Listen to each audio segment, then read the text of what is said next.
네, 1992년도에 한국 교회와 사회 전체에 큰 충격을 주는 그런 이제 사건이 있었습니다.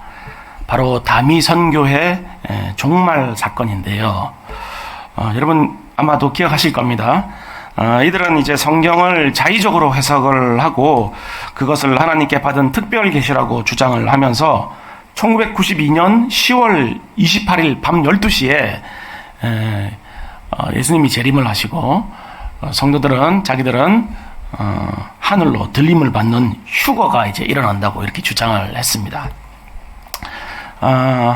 수많은 그 다미선교회 신도들이 가정 다 버리고, 그 가족들이 이해가 안 되는 거죠. 지금 무슨 얘기 하냐. 근데 뭐 가정 다 버리고 학교도 다 그만두고 아이들은, 그 자녀들은, 그리고 전 재산 다 팔아가지고 그 교회 헌납하고, 그리고 이제 글로 이제 들어갔는데요. 그리고 이제 기다린 거죠. 이렇게 예수님 이제 오시기를. 근데 그날 밤은 어떤 일이 일어났습니까? 오셨습니까? 네, 안 오셨죠. 오셨으면, 네, 아무 일도 안 일어나고 자기들만 계속 하염없이 기다리다가, 그리고 이제 해프닝으로 이제 끝났는데요. 그러니까 이제 그 사람들은 이제 큰 상실감, 그리고 이제 막 절망에 빠져가지고, 뭐 그런 모습들이 이제 매스컴에 보도되기도 했습니다. 그렇게 한국 사회는 이제 그들을 이제 조롱했죠. 조롱하고, 그리고 교회도 또 교회라고 이제 하니까, 선교회니까, 교회도 이제 큰 상처를 이제 입게 되었는데요. 그래서 이제 당시에 그 다미선교회 그 사건은 단순히 한 그런 해프닝이었다고 말하기에는 너무 큰 그런 경제적인, 그리고 또 가정적인, 정서적인, 그리고 영적인 그런 피해와 상처를 이제 남겼습니다. 특히 종말론을 이용한 그 공포 마케팅, 그 공포 마케팅, 그리고 그 직통 계시를 통해서 신도들을 조종하는 그 이단 사이비의 문제점들이 집중적으로 이제 조명되기도 했는데요. 그런데 이제 이렇게 지구의 종말을 예언하는 그런 일들은 이전에도 뭐 계속해서 있어 왔습니다. 그 대표적인 예가 여러분 누구 기억나십니까? 노스트라다무스 예언, 그렇죠? 그 노스트라다무스가 지구의 멸망을 이제 예언했다고 하면서 1999년 언제입니까? 7월에 종말이 올 것이라고 그렇게 이제 해석을 해가지고 얘기를 했는데, 뭐 아무 일도 없었죠. 이런 지구 종말에 대한 가설은 종교적인 영역뿐만이 아닙니다. 자연적이고 우주적인 현상이나 환경이나 또는 인류학적으로도 계속 제시되어 왔는데요. 그러니까 뭐 기후가 갑자기 급변해서 뭐 전부 다 그냥 얼어버릴 수도 있다. 그리고 지구의 그 북쪽에 있는 그 모든 얼음들이 빙하가 녹으면 뭐 해수면이 이렇게 높아져서 살 수 없게 된다. 또는 갑자기 핵전쟁이 나면은 막 서로 막 다 쏴가지고 인류가 멸망할 수도 있다. 또는 또 뭐 팬데믹, 그렇죠? 팬데믹이 오면은 모두가 또 이제 전염병으로 지구가 멸망할 수도 있고, 아니면 이제 그 혜성이 와가지고 이제 이렇게 부딪히면은 지구가 멸망할 수도 있고, 뭐 이제 이렇게 이제 주장을 합니다. 그래서 뭐 그걸 가지고 연구를 하기도 해요. 그 지난 그 러시아에 20m짜리 그게 이제 소행성이 들어오다가 대기권에서 다 타고 없어졌는데 그 밑에 피해가 어마어마했습니다. 그래서 실제로 2021년도에 디모르포스라는 그 소행성에 우주선을 우리가 쏴 올려가지고, 나사에서 쏴 올려가지고 그 궤도를 바꿀 수 있는지를 실험까지 했어요. 그 디모르포스 그 소행성에다가 우주선을 발사시켜서 이제 충돌을 시켜가지고 궤도를 바꿨어요. 그래서 성공을 해가지고 앞으로 이제 소행성이 날아오면 이렇게 바꿔야 되겠다, 이제 이런 발표도 하고 그랬는데요. 또 이제 핵무기를 이렇게 계속 무절제하게 이렇게 개발하다 보면 나중에는 뭐 이제 실수로 바톤이 발사되고 가면은 또 이쪽에서 이렇게 되면 큰일 나지 않겠느냐. 그래가지고 핵무기 개발, 시험, 생산, 비축, 뭐 이전, 사용 및 사용 위협 금지를 위해서 2017년도에는 핵무기 금지 조약이 이제 90여 개국에 의해서 이제 발효되기도 했습니다. 특별히 요즘에는 뭐 AI 시대가 이제 되다 보니까 조금만 지나면 AI가, 그러죠, 통제가 안 돼가지고 반란을 일으켜가지고 우리가 AI의 에게 멸망을 당할 수 있다. 이제 AI 세상이 올 것이다. 뭐 이렇게 주장하기도 이제 합니다.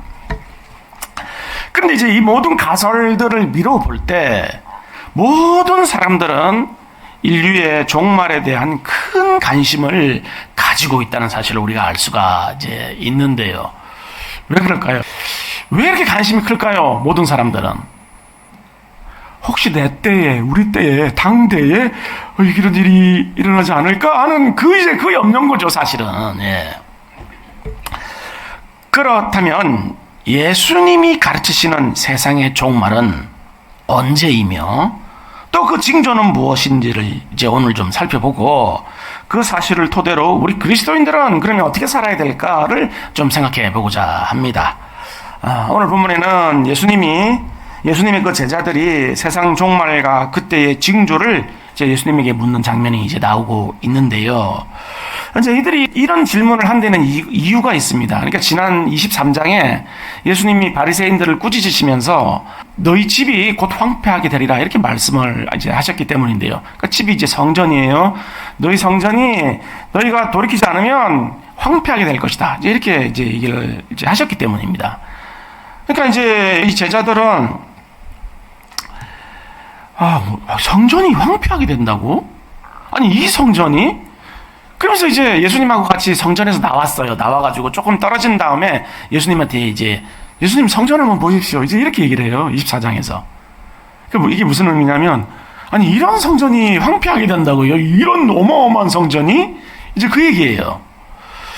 그러니까 이제 성전이 무너져 내려내는 걸 믿기지 않는다는 건데요. 당시 이제 예루살렘 성전은 헤롯 대왕이 46년에 걸쳐서 대확장 공사를 하고 있었습니다.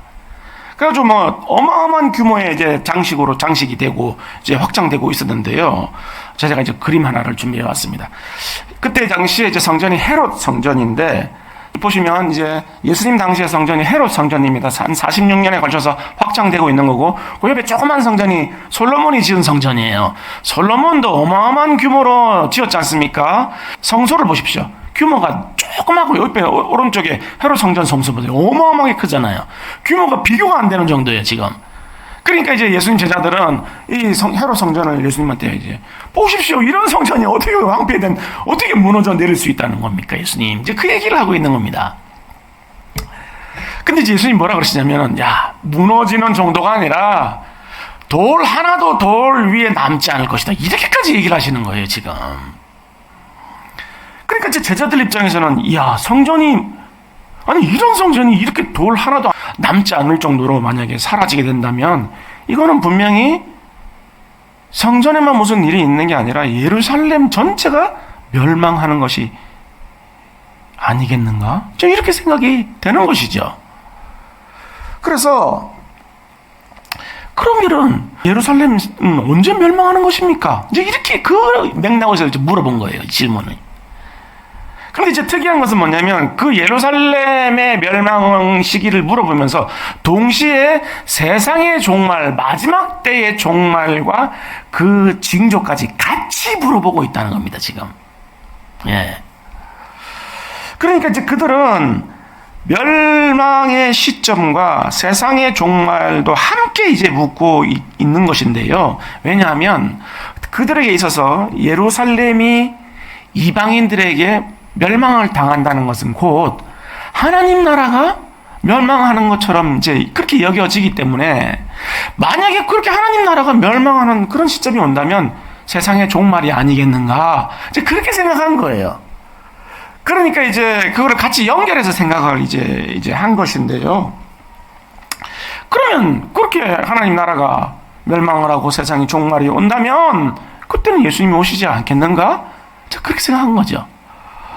근데 지금 웬일입니까? 예수님이 마치 그들의 생각에 화답이라도 하는 듯이 예루살렘의 멸망과 세상의 종말을 따로 구분하지 않고 한 맥락에서 답을 해주시는 겁니다. 예루살렘 멸망은 언제고 세상 멸망은 언제 이렇게 말씀하지 않으시고 그냥 한꺼번에 세상 멸망에 대해서만 얘기하신다는 거예요, 지금.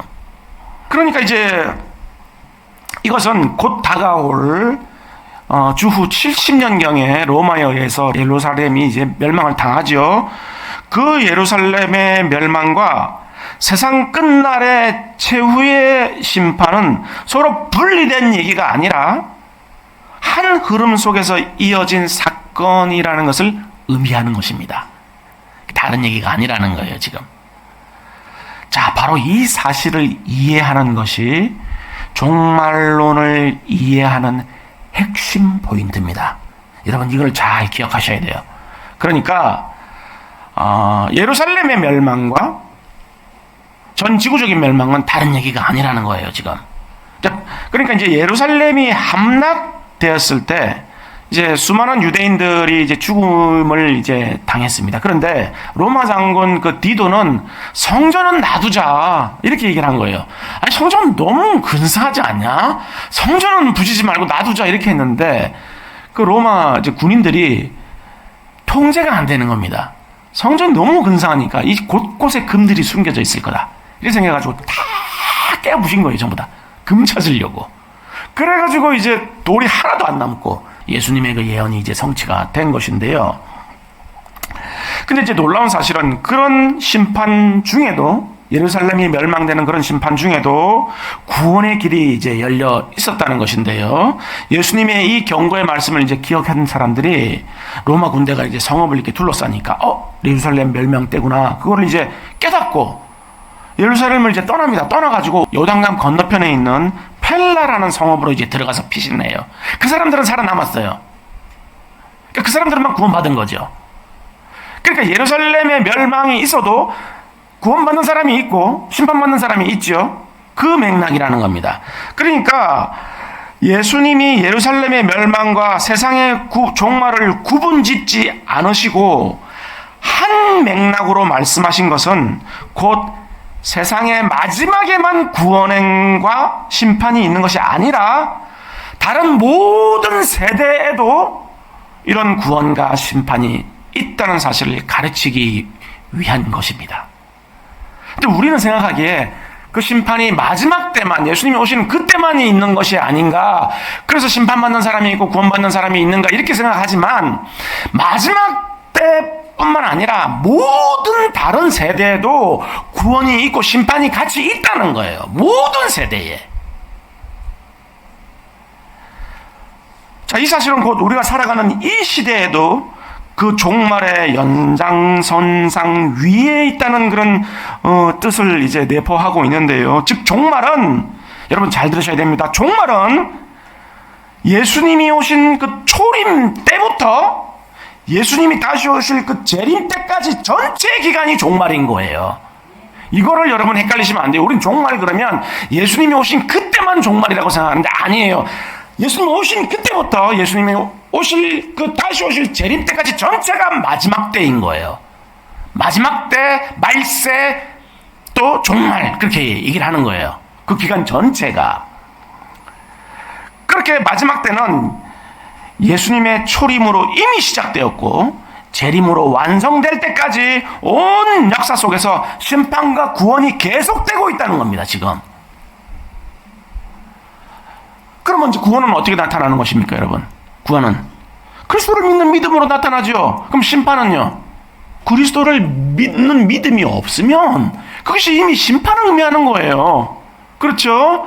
그러니까 구원과 심판은 동전의 양면이죠. 우리는 심판 그러면 꼭 하나님 앞에 무슨 매를 맞고 무슨 재앙이 생기고 재난이 생기고 그걸 심판이라고 생각하는데 아니 그게 아니에요. 그리스도를 믿는 믿음이 없으면, 그래서 구원을 받지 못했으면 그게 이미 심판을 받아 있는 상태인 겁니다, 그게.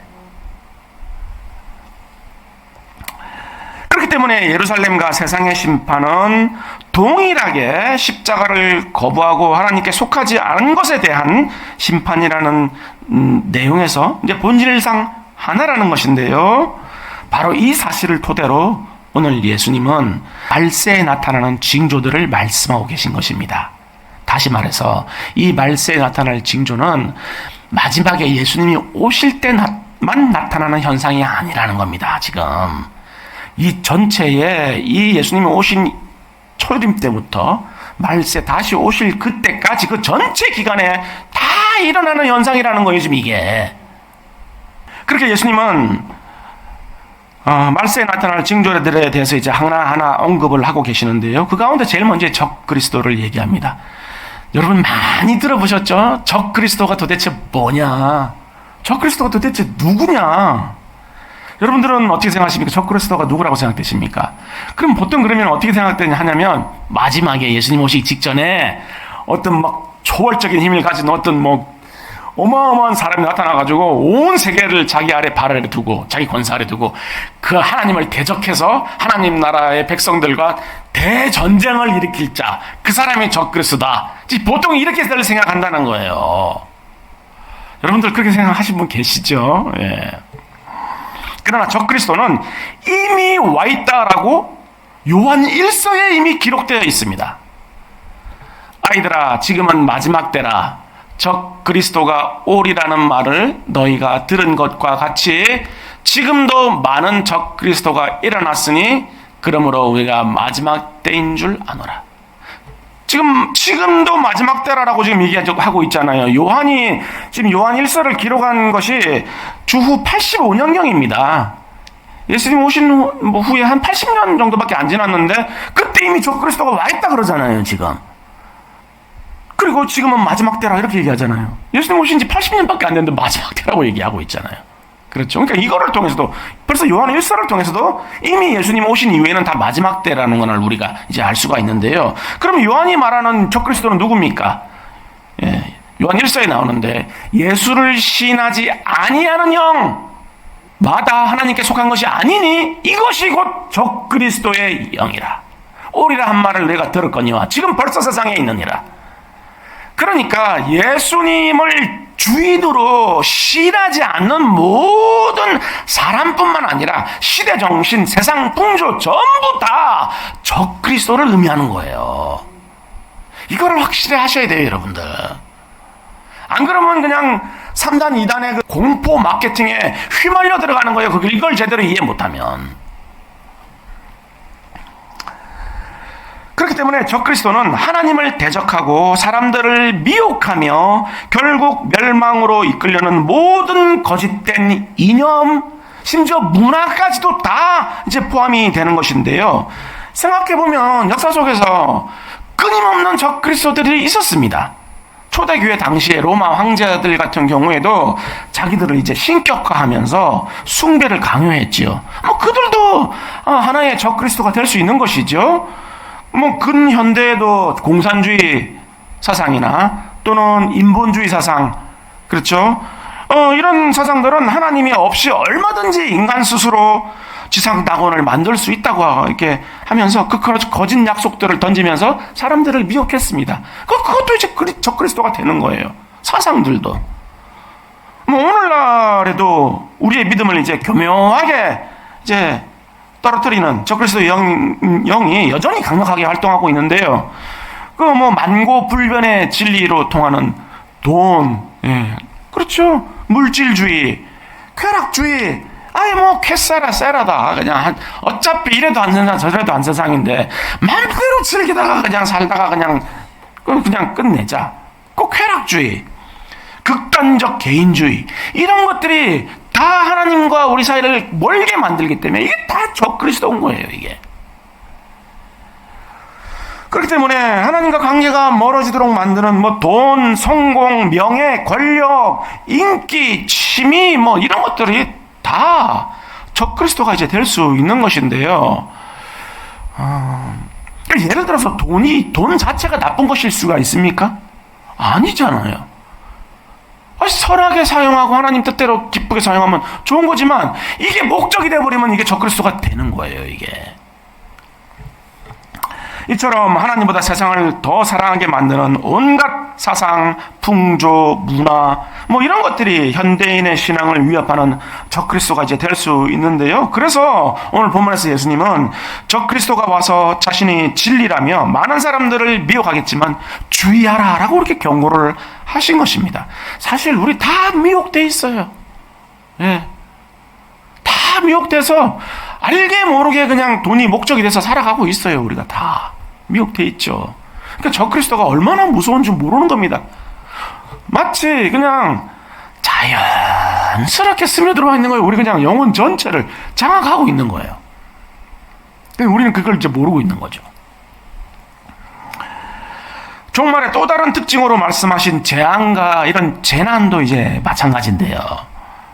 오늘 본문에서 예수님은 난리와 전쟁의 소문이 들리겠고 민족과 민족이 나라와 나라가 대적하면서 곳곳에 기근과 지진이 있을 것이라고 이렇게 이제 말씀 이제 하셨는데요. 그러니까 이런 일들은 예수님이 재림하시기 직전에만 일어나는 것이 아니라는 것입니다. 근데 여러분 한번 생각해 보시겠습니까? 마지막에만 예수님이 오시기 직전에만 만약에 그런 일들이 그런 환란이 있다 한다면 그 세대들은 억울하지 않겠어요? 자기들만 죽도록 곡생해가지고 환란 핍박 다 받고 그래가지고 예수 모른다 그랬다가 지옥 가고 왜 우리 세대에 오셔가지고 예수님 우리만 이렇게 힘들게 하세요? 그럼 불평이 안 나오겠냐고요. 그렇죠. 예. 나머지 세대들은 뭐 마지막 환난만 피하면 되겠구나 이렇게 생각이 되는 겁니다. 그래서 이제 영적인 방만에 빠지게 될 것이 불보듯 보이는 것이죠. 사실은 이것 때문에 우리가 계속 종말에 대한 관심을 가지는 거예요. 내 때 없어야 되는데 우리 때 없어야도 안 오셔야 되는데 예수님이 오신다 그러면 지금 할렐루야 하실 분 계십니까? 아이고야 안 되는데 좀 더 살아야 되는데 이런 생각 가지고 계시지 않겠어요? 그래서 종말이 싫은 거예요 사람들은.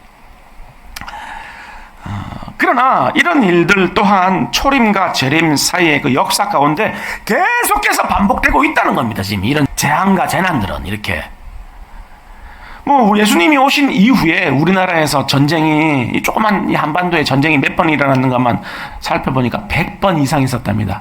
100번. 이 조그만 나라에. 뭐 오늘날만 봐도 전쟁이 끝이질 않잖아요. 여기 끝나면 저기 하고 저기 끝나면 여기 끝나고 지금은 러시아하고 우크라이나가 지금 4년째 접어들고 있잖아요. 좀 조용할 만하다 싶으면 그 중동에서는 그냥 끊임이 없어요. 지진도 뭐 세계 곳곳에서 계속해서 끊임없이 일어나고 있죠. 올해 3월에는 진도 7.7 지진이 이제 미얀마에서 발생해가지고 사망자만 약 한 5,300명이 이제 사망자가 나왔는데요. 8월에는 동부 아프가니스탄에서 이제 진도 6 지진이 나가지고 5,200여 가옥이 이제 완전히 파손되고 수많은 사상자를 낳았죠. 지진도 끝없이 반복되고 있습니다. 지금도 지구 곳곳에서 기아로 문제로 아이들이 굶어 죽어가고 있고 텔레비 보면은 그냥 해골만 남은 두세 살 먹은 아이들이 그냥 눈물도 다 말라가지고 움직일 힘도 없는데 파리들이 들러붙어 있는데도 힘이 없으니까 가만히 이러고만 있는 아이들 그 영상에서 도와달라고 하는 영상 여러분 보셨잖아요. 지금도 기아가 계속해서 이어지고 있고 전염병도 그래요. 역사 가운데 계속해서 전염병들이 창궐 했습니다. 최근에 우리 코로나 겪었지 않습니까? 예.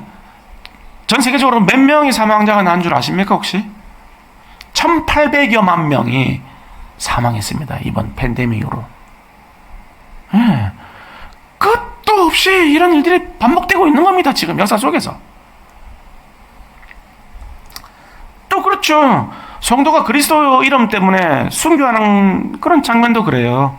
그때만 있는 게 아니에요. 오늘 예수님이 지금 이렇게 말씀을 하셨는데 뭐 모든 역사에 걸쳐서 일어나고 있습니다. 작년 한 해만 그리스도인이라는 이유로 순교하신 분들이 5천여 명입니다. 5천여 명. 90%가 나이지리아에서 일어났는데 무장 반군에 의해서 기독교 마을을 습격해가지고 다 죽이고 이렇게 해서 지금도 한 해에 5천여 명 이상이 순교를 하고 있습니다. 그 역사가 계속 반복되고 있는 거예요. 이렇게. 지금 우리가 지금 얼마나 큰 은혜 가운데 있는 줄 몰라요. 우리는 늘 그냥 불평불만해서 도널드 덕이 영적 도널드 덕에서 돼가지고 이만큼 살아가고 있지만 정말로 얼마나 큰 은혜 가운데 우리가 살고 있는 줄 모른다는 겁니다. 지금 나이지리아에서 태어났으면 우리 다 믿겠어요?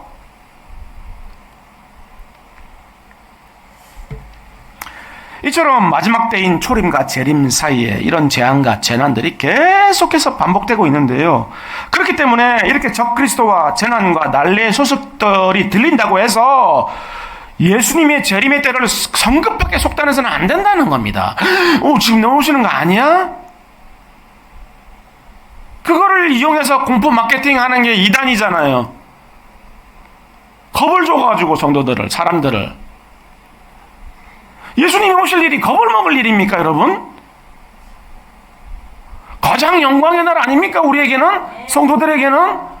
이제 수고와 슬픔을 다 끝내고 영원한 영광으로 들어가는 가장 환희의 날이고 기쁨의 날 아닙니까? 모든 하늘의 유혹과 기업을 받아 누리고 이제 영원한 생명을 누리게 되는 그런 가장 영광스러운 날인데 왜 두려워하는 거예요, 성도들이?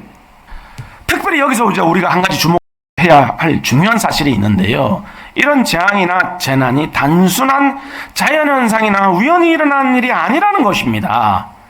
왜냐하면 성경은 인간이 하나님을 떠나서 죄 가운데 스스로 주인이 되려고 할 때 피조세계 전체가 혼란에 빠지고 큰 고통을 겪게 된다고 그렇게 가르치기 때문인데요. 그래서 피조물이 다 이제까지 함께 탄식하며 함께 고통을 겪고 있는 것을 우리가 아노라, 이렇게 로마서에서 얘기하고 있습니다. 그러니까 이런 재앙이나 재난이 생기는 이유가 있는데 그 이유가 뭐냐면 세상이 하나님을 거역하고 배척하면서 스스로를 주인 삼고 내 인생에 대해서 내가 책임지겠다고 결단을 내렸기 때문에 그 삶에 대한 열매로서 이런 재앙과 이런 재난들이 생기게 된다는 거예요, 지금. 그러니까 이게 무슨 얘기입니까? 쉽게 얘기하면 우리 마음대로 하나님을 떠나서, 하나님 말씀을 떠나서 우리 마음대로 살면 인생이 이렇게 된다는 거예요, 지금. 하나님 떠나 살다가 그런 인생 맞이하고 돌이켜서 돌아오는 거잖아요, 다 우리가 지금. 우리 개인사에서도 다 보잖아요. 어디서부터 매듭을 풀어야 될지 아무런 소망도 없고 모든 게 다 끝장났다 그래서 하나님께 나온 거 아닙니까, 우리가 다? 그 지경인 거예요, 지금 이 재앙 같지 않으니. 그런데 이제 성경은 하나님께서 하나님을 거부하는 자들이 그들 마음대로 살도록 내버려 두셨다고 이제 그렇게 가르치고 있는데요. 그렇게 하나님을 떠나서 나는 내 마음대로 살겠다 하면은 하나님 그냥 내버려 두신다는 겁니다. 그리고 이제 바로 이어지는 구절에서 자기 마음대로 사는 사람들의 삶에서 맺어지는 열매들이 이제 열거되고 있는데요. 그들이 마음에 하나님 두기를 싫어하며 하나님께서 그들을 상실한 마음대로 내버려 두사 합당하지 못한 일을 하게 하셨으니, 그러고 나니까 어떤 일들이 생긴다는 겁니까? 마음대로 사니까 어떤 일들이 생긴다는 거예요? 불의, 추악, 탐욕, 악의, 시기, 살인, 분쟁, 사기, 악독, 수군수군, 비방, 능욕, 교만한, 자랑하는 자, 악을 도모하는 자, 부모를 거역, 우매한 자, 배악하는 자, 무정한 자, 무자비한 자, 이런 일들이 막 무죽순으로 일어난다는 겁니다, 내 마음대로 살면. 그러니까 이게 그냥 열매로 드러나는 것이 이런 재앙과 재난으로 우리 역사 가운데 나타난다는 거예요, 지금 이게. 그러니까 그냥 하나님 말씀대로 살라 그러는 게 이렇게 되는 거야, 하나님 말씀대로 안 살면. 그러니까 성경 전체는 계속 말씀에 순종하라는 얘기를 끝도 없이 하고 있는 거예요, 지금.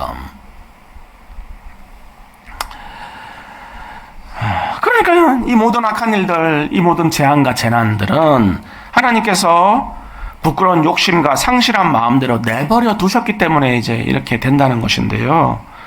그러니까 그 모든 악한 일들이 열매를 맺게 되면서 이제 이런 일이 일어난 건데, 결국 뭡니까? 하나님의 의와 생명과 거룩과 은혜, 복은 그냥 다 거부해버리고 더러움과 욕심과 부패, 악한 것들을 선택하면서 재앙을 스스로 초래한 꼴이 된 겁니다, 지금 이게. 이거를 우리가 기억해야 되는 거예요.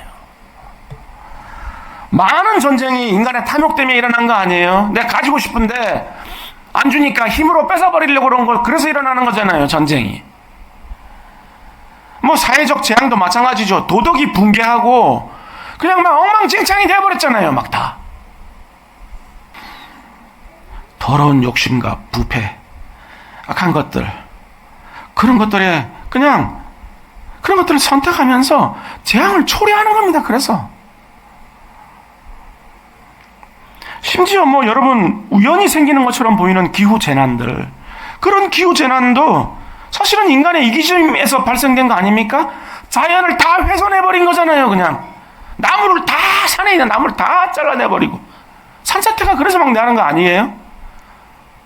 무분별한 개발 뭐 이러니까 빙하가 다 녹아내리는 거 아닙니까 지금? 이렇게 하나님을 경외하는 그 경건, 도덕 이런 것들이 다 무너지고 각자 자기 마음대로 살면서 막 이기적인 그런 모습으로 살아가니까 결국 사람들 사이의 사랑이 다 식어지는 거죠. 그러니까 이제 서로 이해가 맞지 않는 공동체는 어떻게 됩니까? 뭐 그럴 수도 있지가 아니라 원수가 돼버려요. 원수가. 하나님을 마음에 두지 않고 우리 마음대로 살아서 일어난 재앙의 열매라는 겁니다. 이게 다 하나님을 마음에 두기 싫어하기 때문에 이런 일들이 다 일어난다는 거예요. 다른 데서 원인을 찾아도 절대 회복 안 돼요. 풀 수 없어요. 실타래가 완전히 다 엉망진창이 되어 있는데 어떻게 풀립니까 이게? 하나님을 마음에 두기 싫어하기 때문에 이런 일들이 일어나는 겁니다 지금. 그래서 소망이 어디에 있는 겁니까? 오직 예수밖에 없는 거예요. 소망이. 이처럼 한 개인이 이기심과 죄에 빠지면 가정이 깨어져 버리고 한 사회가 진리를 버리면 혼란과 분열이 찾아오게 되는데, 이것이 바로 하나님 없이 스스로 왕이 된 인간 사회의 비극적 자화상인 것입니다. 그러니까 마지막 때 여러 재앙과 이런 혼란들은 하나님을 떠난 인류가 스스로 불러온 자멸의 열매인 거예요. 그렇기 때문에 하나님께서는 일부러 더 재앙을 내리실 필요도 없어요. 그냥 마음대로 살도록 두시면 되는 거예요. 그게 자체가 그냥 재앙인 거예요. 그냥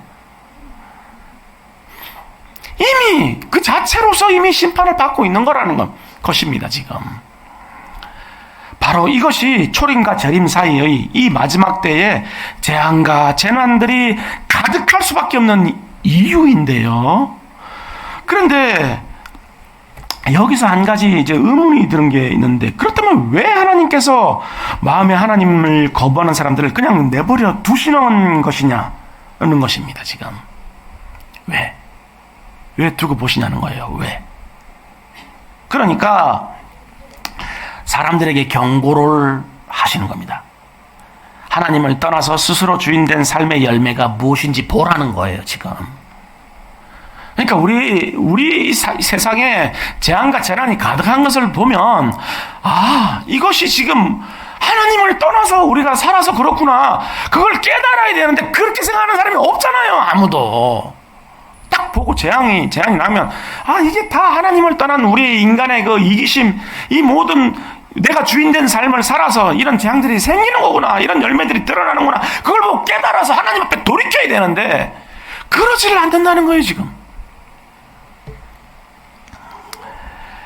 그렇게 우리가 택한 것을 결과를 보게 하심으로써 예수를 믿어야 할 절대적 필요성을 깨닫게 하시는 것입니다. 그걸 보고 깨달으라는 거예요. 소망이 예수밖에 없구나, 그걸 깨달으라는 거예요. 그리고 그 선택은 단지 우리가 살아가는 이 땅에서의 운명뿐만 아니라 마지막 우주적 심판대 앞에서 결정될 영원한 운명과도 직결된다는 사실을 깨달으라는 겁니다. 그러니까 예수를 믿는다는 것은 이 땅에서 그런 재앙과 그런 재난에서 구원을 받는 차원의 얘기가 아니라 영원한 하나님의 그 심판 앞에서 거기서 영원한 생명을 건진받는 그런 운명에 직결된다는 거예요. 그러니까 그게. 그래서 예루살렘 멸망과 마지막 우주적 심판이 한 맥락에 있다는 얘기입니다 지금. 성도들로 하여금 영적으로 잠들지 않게 깨어있게 경고를 주시는 거예요.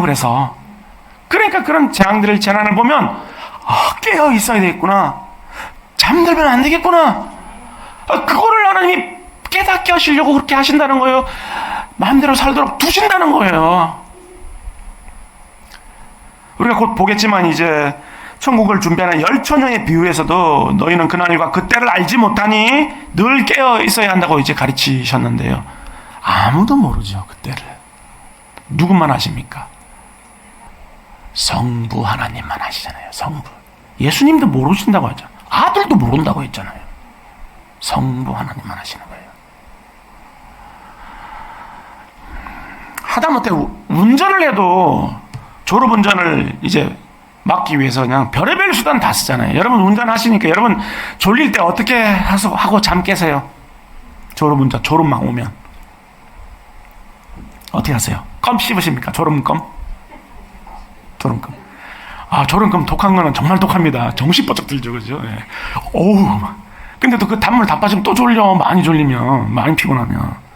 그럼 뭐 창문도 열고, 뭐 기지개도 켜보고, 뭐 별걸 다 하는데, 아, 소용없어요. 빨리 저기 졸음쉼터 가가지고 한 10분이라도 자야 됩니다. 예. 제가 한 25년 전쯤에 운전을 하고 가는데, 이제 왼쪽 편에 개천이 이렇게 있었어요. 개천인데, 양쪽 벽에 이렇게 바위돌로 막아놓은 깊이 한 2, 3m 정도 되는 그런 깊은 개천이 이렇게 있었는데, 이렇게 커브를 돌고 가는 길인데, 이렇게 개천이 따라서 길이 나 있었어요. 근데 이제 좀 고속이었는데, 깜빡 제가 저런 거예요. 직진이었으면은, 사고가 안 났을 텐데, 약간 이렇게 커브길이어가지고, 깜빡 졸았는데, 이게 커브를 틀질 못해가지고, 그냥 차가 휙 돌아서, 차가 지금 한 소리만 거기까지만 기억이 나요. 그래서 이제 눈을 딱 떴는데 파란 하늘이 보여요. 그래서 천국인가? 천국인가? 어디지? 방금 운전하고 있었던 것 같은데? 근데 보니까 이렇게 보니까 조수석으로 뚫고 나가가지고 머리가 조수석으로 이렇게 밖으로 나가서 머리가 이렇게 하늘을 보고 있었던 거예요. 이렇게. 예. 창문을 뚫고 나가가지고 유리를 뚫고 나가가지고 조수석으로. 아니 벨트를 하고 있었는데도 그러니까 이게 어떻게 사고가 난지 기억이 안 나는 거예요 전혀. 근데 나중에 보니까 이 차가 이제 개천으로 그냥 만약에 그대로 갔으면은 그쪽에 바위 이렇게 쌓아놓는데 거기 이렇게 부딪혔지 않겠어요? 근데 그 옆에 이제 가로수도를 심어놨는데 그거를 살짝 치면서 속도가 확 줄면서 빙 돌아가지고 떨어진 거예요. 개천 아래로. 근데 차는 완전히 그냥 휘지조각처럼 돼버렸어요. 차는 완전히 휘지조각하는데 완전히 납작이 찌그러져 제가 거기 이렇게 있었던 거죠. 그래서 이제 뭐 병원을 갔는데 여기 한 반을 딱 꼬맸더라고요. 여기 피는 막 이렇게 됐는데 뭐 그래서 큰일 났다 이거 뭐 이랬는데 여기 이렇게 한 반을 꼬맨 거예요. 여기 딱 한 방울. 그러니까 뭐 그냥 설명이 안 되죠. 그냥 하나님 살려주신 거죠. 예, 그거밖에 뭐 설명이 안 되는데. 말 그대로 1초 졸음이 삶과 죽음을 이제 갈라놓는 겁니다, 지금. 여러분, 절대 졸음 운전하시면 안 됩니다. 꼭 졸음 쉼터에 가서 10분이라도. 그러니까 잠깐의 졸음 운전도 생사를 갈라놓을 수 있는데, 여러분, 영적 졸음, 잠깐의 영적 졸음은 우리의 영원한 운명을 갈라놓는 거예요. 그러니까 하나님께서 계속 우리를 흔들어 깨우시는 겁니다. 이런 상황, 저런 상황, 이런 처지, 저런 형편, 이런 환경, 저런 환경으로 계속 우리를 흔들어 깨우시는 거예요. 그래서 이제 에베소서 4장에서는 하나님의 생명에서 떠나 있으면 감각 없는 자가 되어서 자신을 방탕에 방임한다고 이렇게 이제 가르치고 있는데요. 감각 없는 자가 된답니다. 하나님의 생명에서 떠나면. 여러분 언제 감각이 없습니까? 여러분들은 이제 워낙에 경건하신 분들이라서 잘 모르시겠지만 술에 취하면 감각이 없어집니다. 예. 그래서 막 음주사고가 나는 거잖아요. 거리 감각이 없어져. 방향 감각도 없어지고 공간, 시간 감각도 없어지고 감각도 없어지고 그러니까 사고 나는 거잖아요. 그러니까 하나님의 생명에 떠나 있으면 졸음 운전이 아니라 아예 음주 운전을 하는 것과 다를 바가 없다는 겁니다, 지금. 다음 순간을 기약할 수 없잖아요. 그렇게 하나님의 생명에서 떠나 있으면 감각이 없기 때문에 아무리 재앙과 재난으로 경고음을 울려도 깨어나지를 못하는 겁니다. 감각이 없어가지고. 경고음이 들리는데도.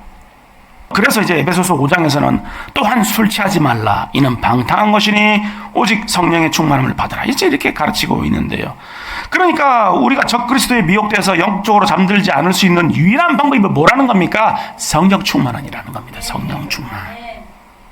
예. 그렇게 성령 충만하면 무엇보다도 먼저 신자된 특권인 이제 구원을 확신할 수 있게 되는데요.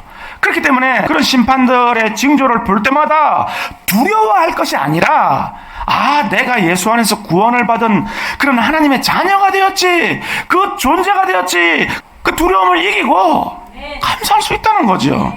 그렇기 때문에 오늘 본문에서 재앙을 말씀하시면서도 우리에게 두려워하지 말라고 분명히 말씀하시는데요. 그렇게 종말의 징조 앞에서 두려워하지 않을 때, 그때 비로소 적극적으로 더 세상 가운데 빛을 비치는 사명을 이제 감당할 수 있게 되는 겁니다. 두려워하면 그 사명을 감당을 못해요. 죄와 타협하지 않고 거룩을 향해 나가면서 그리스도의 그 사랑을 전하는 영적 싸움을 담대하게 싸워 나갈 수 있다는 것이죠. 그럴 때 오늘 본문 14절에서 예수님이 말씀하신 것처럼 이 복음을 땅끝까지 전하는 영원 구원의 사명을 이제 감당할 수 있게 되는데요. 이 천국 복음이 모든 민족에게 증언되기 위하여 온 세상에 전파되리니 그제야 끝이 오리라. 근데 우리가 여기서 오해하는 게 또 하나 있어요. 뭐냐면, 온 세상에 오지에까지 복음이 다 전해지면 그때는 이제 종말이 오는구나. 아니에요. 잘못 이해한 거예요. 그러니까 복음을 전하고 그 복음을 통해서 하나님께 돌아오는 사람이 있는 한, 여러분 잘 들으셔야 됩니다. 이 말씀의 의미는 우리가 복음을 전하고 복음을 전했는데 그 복음에 반응해서 하나님께서 돌아오는 사람이 남아있는 한 마지막 때는 안 와요. 지금 그 말씀인 거예요. 왜냐하면 하나님께서 예정하신 그 마지막 한 사람까지 구원하신 후에야 마지막 심판을 하실 것이기 때문입니다. 그러니까 마지막 심판은 언제 오는 겁니까? 아무리 복음을 전해도 더 이상 아무도 반응하지 않고 돌아오는 사람이 없는 그때 비로소 그리스도께서 다시 오시는 것입니다. 여러분 이걸 기억하셔야 돼요. 그러니까 핵전쟁으로 이 지구가 멸망할 수 있습니까? 있습니까? 핵전쟁으로 멸망하지 아무도 없는데 예수님이 오시면 뭐합니까? 아무도 없는데 그때 행성이 와가지고 지구가 부딪혀가지고 지구가 대폭발해서 다 죽는 그런 일이 있습니까? 다 폭발해서 다 죽어서 아무도 없는데 예수님이 오십니까? 그러면은 뭐로 오십니까? 아무도 없는데. 그때에 예수님이 다시 구름 타고 다시 오실 때 온 세상 사람들이 예수님이 오시는 걸 눈으로 목격하게 될 거라고 말씀하셨어요. 그러니까 그렇게 해서 지구는 멸망하지 않는다는 겁니다. 마지막 때는 그렇게 오는 것이 아니라는 거예요. 어떻게 오신다고요? 도적처럼 오시잖아요. 평상시에 오시네, 평상시에. 그러나 더 이상 복음을 받아들이는 사람이, 더 이상 하나님께로 돌이키는 사람이 없을 때, 그때 그리스도께서 구름 타고 오신다는 그 날이 마지막 날이라는 거예요. 두려워하지 마세요, 여러분.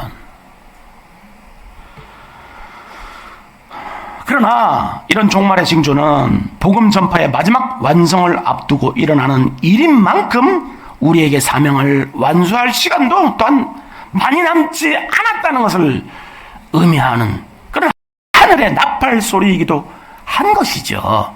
안 오시는구나. 이러면 안 된다는 거예요. 아무도 모르잖아요. 그때가 언제인지. 더 이상 아무도 복음을 받아들이지 않는 시대라는 걸 우리가 어떻게 합니까? 우리가 알 수 있습니까, 그거를? 몰라요, 아무도. 그날이 내일이 될 수도 있는 거죠. 모르는 거예요, 그러니까. 그러므로 구원받은 우리는 날마다 우리 구원을 기뻐하면서 동시에 거룩한 부담감을 가지고 영원 구원의 사명을 붙들고 살아가야 이제 하겠는데요. 그리고 아무리 세상이 혼란하고 그리고 막 엉망진창인 것 같아도 그리고 제약이 가득한 것 같아도 결코 소망을 버리지 않고 영적으로 우리가 깨어 있어야 한다는 것입니다. 두려워할 것이 아니라 소망을 잃고 포기할 것이 아니라 영적으로 깨어 있어야 된다는 거예요. 하나님께서 경고의 목소리를 들려주시는구나. 경고의 나팔소리를 부시는구나. 그렇게 주님의 재림이 가까울수록 우리가 누리는 구원의 특권은 더욱 분명해지고 감당해야 할 사명은 더욱 절실해지는데요. 지금이야말로 그 마지막 때임과 동시에 은혜의 때이고 구원의 때이기 때문입니다. 그러므로 오늘 주신 말씀을 그 경고를 마음 깊이 새겨서 심판과 구원의 징조 앞에서 끝까지 견딤으로 승리해야 하겠습니다. 끝까지 인내하는 자는 결국 구원을 얻게 될 것이라고 예수님이 오늘 본문에서 친히 약속하셨기 때문입니다. 그리고 그런 삶이야말로 모든 하늘의 유업과 복락과 생명을 받아서 영원토록 누리는 복된 인생이기 때문입니다. 이 시간 혼돈의 이 세상 속에서도 두려움이 아니라 깨어있는 믿음으로 선한 싸움을 끝까지 포기하지 않고 싸워나가는 여러분 모두가 될 수 있기를 주님의 이름으로 간절히 축원하겠습니다.